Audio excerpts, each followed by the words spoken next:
Hi, thank you so much for joining us today. Bridget Burns with the University Innovation Alliance. We help universities share and scale ideas that will help student success and share, especially around helping low-income students. Today, in particular, I want to talk to you about a really pressing issue, which is what are we going to do for the students this is their senior year, and they were getting ready to go off on their internship, or they were heading off to hopefully graduation and to their first job. And so what we want to talk about today is how do we support this gap between college and career mid-COVID with everything going on. And so we're really fortunate in terms of having two experts in-house that I can't wait to bring on. So the first is Jamie Sager, who is the design lead for our Bridging the Gap from Education to Employment project funded by Strata Education Network. She's been leading this work for the past few years of redesigning and reimagining a 21st century handoff between college and career. So Jamie, thank you so much for joining us today. And joining us as well is Colin Bjard, who is the regional director for the Southeast region for this same project. And in particular, he spends a lot of time helping University of Central Florida and Georgia State University on a daily basis. But both of them have been bringing together all of our college to career folks on the campuses and employers and working with a variety of national partners. So that's a really long-winded intro, but thank you for the time. It's good to be here. Happy to be here. So let's get right to it. You two have developed this expertise that thank goodness we have right now, because students are in crisis, and not just it's like choose what crisis to focus on, but I'm really thinking about the seniors and trying to make sure we can hold footing on social mobility as much as we can. So what are the challenges that you're hearing that are coming up right now in this college to career space? I want to get a sense of what are the big three issues? Good question. So we're seeing three things right now that our career services folks that we engage with as a part of our project are grappling with and transitioning into. They have to make several adjustments right now, and they answer to so many different stakeholders. So we kind of picked the top three for each stakeholder group that we see. For instance, with students, our career services folks are really trying to grapple with how do we transition our traditionally face-to-face events and activities and engagements that we have with students into more of a virtual space. How do we meet their needs in a virtual way? The second thing, and this aligns with the needs that they are having with internal partnerships, is how do we maintain and accelerate those meaningful campus collaborations that we have with our internal partners. So that is with their, folks that they work with across the campus that they typically engage with. How do they maintain those relationships or even accelerate and enhance those relationships in a virtual way? And then third, how do we adapt to new norms and new expectations and needs that we have with the employers that our campuses are engaging with and have partnerships with? So we anticipate that some of these needs are going to continue beyond the current health crisis, and there might be a new norm when it comes to robust campus employer partnerships. And so our career services folks are trying to be more proactive rather than reactive to those needs right now with our employer partners from the campus. Oh, I'm not trying to make myself big. All right. Well, thank you for that. That's okay. So those are the big three. And then what I want to do is, can you two, I know that you've been helping to triage in real time how to address some of these things. So let's just start one by one. Top one is, how do you transition, and what does this handoff look like in a virtual context? What are you seeing as promising? What can people who are at home try and pursue right now that you're seeing? Mm-hmm. Yeah, I think the big thing for me here, and that I've kind of been watching some of our career service folks work through, is at first, how do you get kind of this baseline of operation up? Our career service folks do a lot of one-on-one appointments. They do a lot of in-person workshops. How do we transition that into a digital space? One of our institutions has done a really great job of leveraging this opportunity to use technology, like say a Zoom, and doing like Zoom breakout rooms with workshops. Get the student engagement down, let the students talk through some of their experiences together, and work together through creating some of those application materials in a smaller group setting. I think that that's a great way to get some of the base operations up.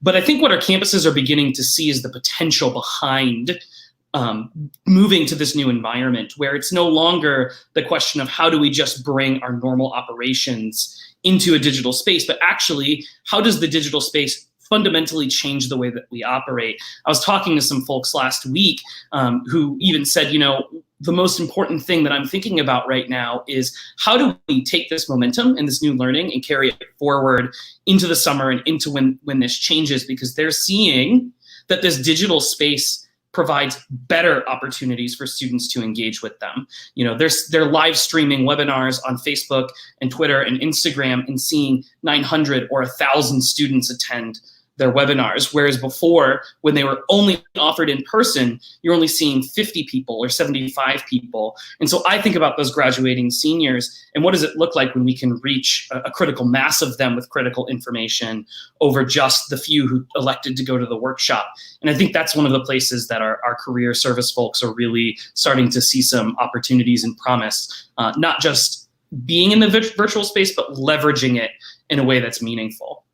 Great. Jamie, can you share what, for folks who are at home, whether you work in career service or not, if they're trying to figure out leveraging some of the innovative practices or best practices you're hearing that Colin's pointing out, like what kinds of things can folks actually try and do, and what are you recommending for them?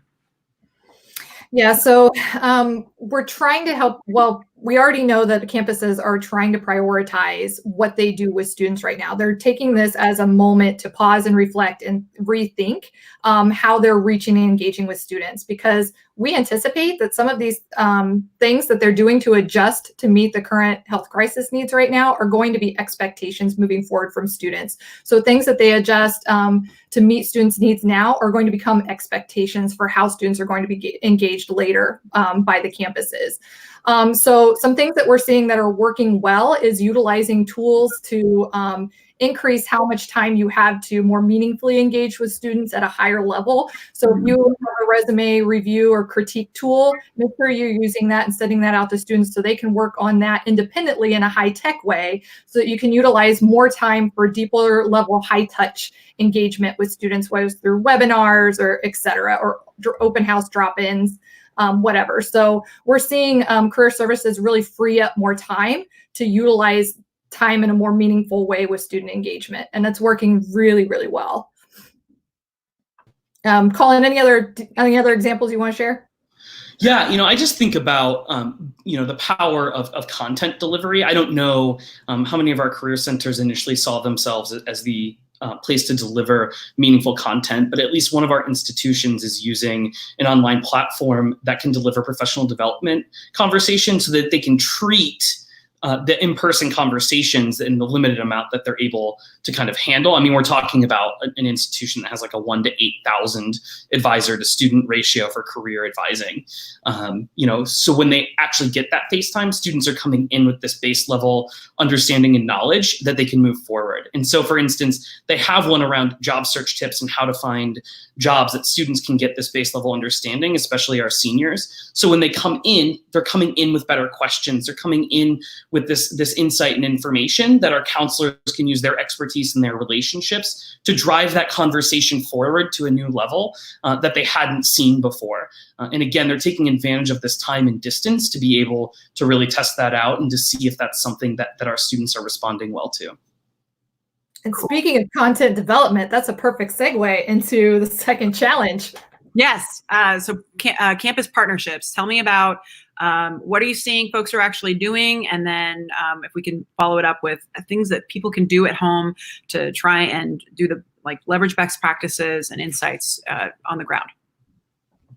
Yeah, I think something for me here that one of our institutions is doing that I think is so interesting and powerful is they're using kind of like an instructional design tool to build modules for faculty to use. My wife's actually an adjunct faculty member, and I've been working with her to develop some kinds of online content and opportunities for students to engage in their professional development. Well, this institution is doing that at scale. Some of their folks are building these plug and play modules that integrate with their learning management software. So a faculty member can say, you know what, in this time my students aren't performing in class the level I wanted to. How can I give them extra credit? Here are some opportunities to give them meaningful projects and opportunities to gain that credit. Or maybe they're looking for additional assignments or more digital modules to put into their classroom.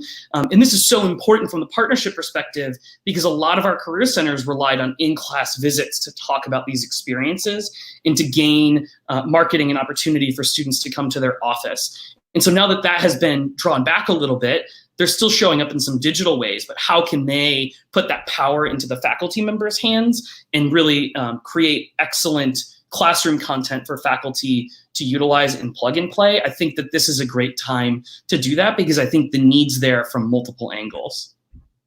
Yeah, and the bottom line here is that we're hearing from all of our campuses that they are fielding requests every single day from faculty and staff on their campus who need and want this information, like career prep and career readiness information for their students, because they're used to someone from career services or someone else that they're used to collaborating with in terms of career readiness on their campus to come and talk to students about career prep and opportunities that are out there that they may not know about. So they need that same, thing met in a virtual environment. So anytime you have a tool like Canvas or something else that you can utilize to create a module or something that could be a bit more engaging to share with faculty, that's what they're looking for, is that easy to use plug and play content that they can easily share out with their students. Great, that's super helpful. So do we want to go to, I keep picking the wrong one.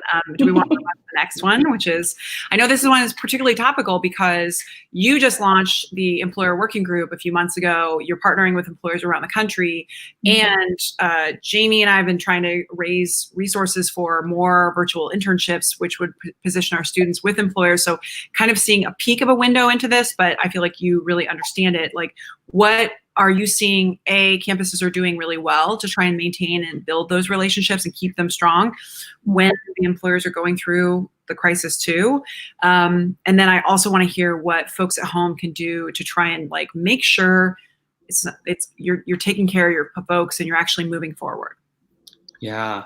I got a couple things that come to mind immediately. And it's so funny you mentioned the employer working group. We just today had one of the members email us and was like, would love to have a conversation about how the heck we continue our own relationships. What does this look like? How do we keep this going during this time? And they're looking to us. And that's true of our campuses. The employers are looking to our campuses to show leadership in this moment in regards to what it means to navigate this space. They see us as experts. They're relying on the network that our folks have built within their career centers to drive the conversation forward. I was recently on a webinar, leading it, co-hosting it with a group, and we polled the audience, how many of your employers have you heard from? And a quarter of the people had not heard from any of their employer partners yet.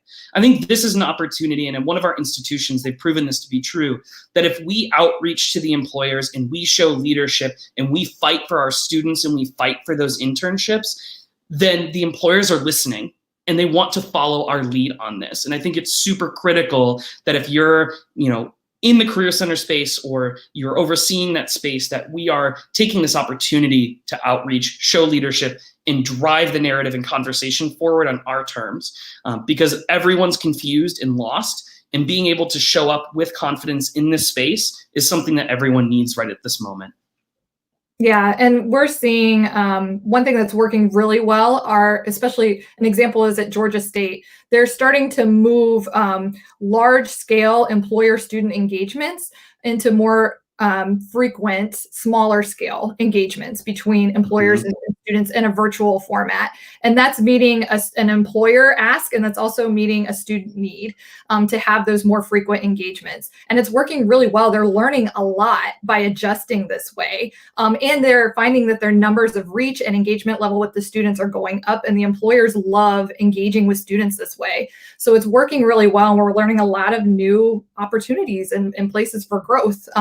And we've heard from a lot of our career services folks that they're finding out that things that they were worried about adjusting to in the future, now that they're being a little, they're given the space and time to experiment a little bit, they're finding out that, wow, this is working really well. And some of the fears that we had and the anxiety around working this way was for naught.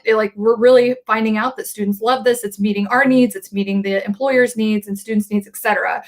So they're learning a lot by adjusting this way. Also want to mention that a need and an ask that we're hearing from lots of employers, and our campuses are echoing this, that they're hearing the same thing, is that they really want to be helping and targeting the students most at risk right now during the crisis. So if we have students out there that have lost internship opportunities, or specifically our project is focused on helping low income and or first generation college students. So how can we reach out to our most at risk, most vulnerable populations of students to get them help during this time? That's something that a lot of us are really trying to focus on, and we're moving towards that right now because employers are asking, how can we help? Cool. So I just have a little follow-up question. The Georgia State example, are they doing that on Zoom, or what kind of platforms are people using to kind of create that kind of intimacy? Yeah, I was actually on it this week. They call it Who What Wednesday, and I was a panelist. And they use WebEx, and they transition presenter from person to person. Students really were engaged. I got tons of questions about my piece. They were messaging me privately on the side even to ask follow-up questions. And one of the employers was even like, this is so wonderful. This is the highlight of my week. And so I think definitely onto something there, and using, again, not just transitioning to digital, but actually using the platforms more strategically and thoughtfully allows for these kinds of engagements to really succeed.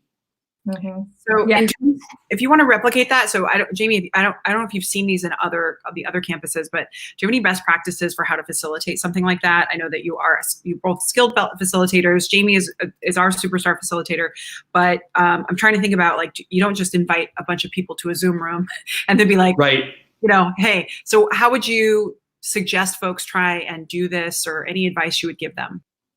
Plan some more. So and a good example is that we have a virtual retreat that was supposed to be an in-person retreat with our employer working group coming up later this month. We've moved it to a virtual format now. And even though it's still going to be longer than what we would typically like to have a Zoom meeting be, we're making sure it's highly engaging. One tool that we use as a project team is called Miro, M-I-R-O. Colin found this and we tested it out, and it's amazing.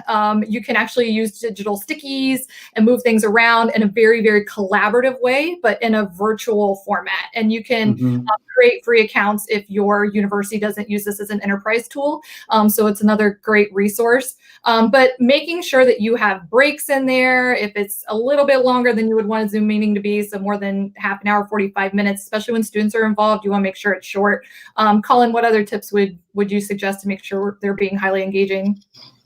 Break it down. I keep seeing all these awesome screenshots that look really cool of like 25 people on a Zoom call. I don't know if you've ever tried to be on a 25-person Zoom call, but it's an incredible testament to the power of the mute button. And I think that it's really critical to break it down into manageable pieces. Use breakout rooms. Ask intentional questions in those rooms. Have a guide on the side to really walk people through those questions and navigate it. And then bring people back, but only allow a few speakers to talk about kind of the bigger picture takeaways. Because it's just too many people to manage in a large room. So don't bring just 20 people together. Bring 5 groups of 4 people together. I think that's a much more helpful way to actually derive outcomes from your meetings. Right. And it's always helpful to think of, if you're a good facilitator with in-person events and you're highly engaging, just translating that into a virtual environment, it's fairly simple if you have the right tools to use to continue that collaborative atmosphere. It's just trying to transform it to make sure that people still have individual conversations with each other, and making sure that you've got some virtual whiteboard tools is really the gist of what you need. If you're a highly engaging facilitator in person, chances are you'll be highly engaging virtually as well, because you'll make it work. This is, I think, a great, I know that there are a variety of other topics that we want to have you all kind of share around, but I feel like maybe next week you could do something around helping support folks with the specific kinds of prompts they could use, or I'm hoping this might be one of the things. So for folks who are watching at home, Jamie and Colin are going to be faces that you see pretty regularly, because we want to make sure that we are setting aside intentional time to address and support the field, really navigating this challenge, especially around college to career. We talk about student success in general. And our general philosophy is if we get them to graduation and there's nothing there for them, then did we really succeed is the question. And I don't think the answer is yes. So that's why this particular project is super important. And especially in this moment, it sets us up to be able to talk through all the virtual solutions that exist, all of the ways that you can still help students, no matter if they had their internship canceled or if their current job expectations have had to change. So why don't we just plan on kicking this off next week, BGE Corner. I did want to also ask you all, I want to make sure that folks understand what the challenges students are voicing. And I don't know if you have a sense of, where should they be listening? So I know that Colin, you have brought up that you monitor Reddit, but what are students talking about? Where are you getting some chatter, and what are they worried about? If you're catching anything? Yeah, I mean, anytime you talk to students, they always talk about the financial problems that they're facing. And this is now really escalated and elevated that to levels that I don't think we were prepared for or ready for. For instance, just yesterday, I was following a LinkedIn thread of a student who secured his lifelong dream of being a project management intern at Tesla. Gone. They just canceled it. He's no longer going to be able to pursue that experience. And here was this student who was super positive about it and happy and was, placing his experience in the context of everything else that's happening. And it was like, man, why can't we all follow that student's lead when facing these challenges? I was talking to another student who was really excited to go to Seattle, and he was taking an internship with Accenture. They've thankfully converted him into a remote environment, but he's now having to think differently about what that experience looked like and how he was going to move forward. We're hearing tons about internship cancellations. In fact, I was on a phone call yesterday with a vendor that I work with that have committed to hire 1,000 interns as a result of people whose internships are being displaced due to COVID. This is probably the biggest problem students are having. Living in Orlando, you would not believe how many people have been furloughed, their jobs have been eliminated, their internships have been canceled due to the impact on the hospitality industry in Orlando. Every day, someone new is saying, I need to figure something out. I need some help here. How do I get this experience? And I think something that institutions are starting to grapple with, and if you're a higher administrator, hopefully this is a thought process you're thinking of. What about our programs that require internships for a graduation requirement? How are we adapting our programs to the current environment and structure? I think in the rush to move things online, we're now having to backtrack and fill in some spaces of other things that have happened. One of the programs at UCF requires 2 internships in order to graduate. And so how are we supporting those students in that moment and ensuring that they can remain on track to graduate and pursue the jobs of their dreams while this is all going on? So those are some of the things from students that I hear kind of swirling out in space. Yeah, and it's actually a topic we have for all of our campus team leads for our project this week when we meet with them later, because they all have questions about what Colin just brought up. And we know one thing that's working really well is making sure that they're making sure that they're proactive and reaching out to employers. So rather than waiting on an employer to say, we need to cancel all of our internship experiences for students for next quarter or next semester, they're reaching out before that happens and saying, what can we do to make this work? How can we work this out in a virtual way, still provide some experiential learning opportunities for students? Because the employers want to, but there are assumptions out there that maybe there aren't very many options. So we're seeing that campuses that reach out early and often and talk to the employers first before that happens. It's really been helpful. Great. So some other, for folks who are at home, this is broadcasting in Facebook, on Periscope, and on YouTube. But in Facebook and on Periscope, you can post comments if you'd like. I'd love to get a sense of the questions that you'd like to see the BGE team address over the coming weeks. One thing that is coming up for me that's very, very time sensitive is I was just part of a national kind of working group call that Strata pulled together that's really demonstrating leadership in this moment. And one of the concepts that we were talking about is digital translation. We now have a digital economy that we're going to have to build one. Hopefully we build it to be more equitable than than prior. But for every course, for every degree, for every career path that we expected. And there needs to now be a digital pivot of how do you make money online to support your family. And I am curious if there are things that you all can find or have already found that that really kind of at least give us a window of hope of where to point folks for that direction. So if you don't have an answer for that today, that's fine. But I feel like that could be fun because I think that in particular is something we're going to have to grapple with. Mm-hmm. Yeah, good topic for later. Okay, great. So, folks, if you have other questions that you want to make sure that Jamie and Colin dive in, and this isn't going to the UI, we're not like, I mean, rarely are we the experts, more that we know who the experts are and can bring them in. So they're going to be bringing in experts from that they work with on campuses in the field. I also think that one topic that would be really useful for the future is, Jamie, you've been employing virtual interns, paid interns, micro interns, with Parker Dewey. And I think as folks are becoming more, they're getting their legs under them a bit about virtual internships, I'm hoping you might have a sense of what kind of practices from your perspective have been, and who all people can pursue in terms of facilitators for those. Yeah. So I think that's good topics. All right. So folks at home, please feel free to list comments and questions in terms of topics you'd like to see. Next week, you'll be seeing the Bridging the Gap from Education to Employment team leading on a whole new segment here on Team UIA. So thank you so much, Jamie and Colin, for all the work that you do and for sharing what you've learned. And we can't wait to hear what we learn from you starting next week. So everybody have a great day. Bye, everyone.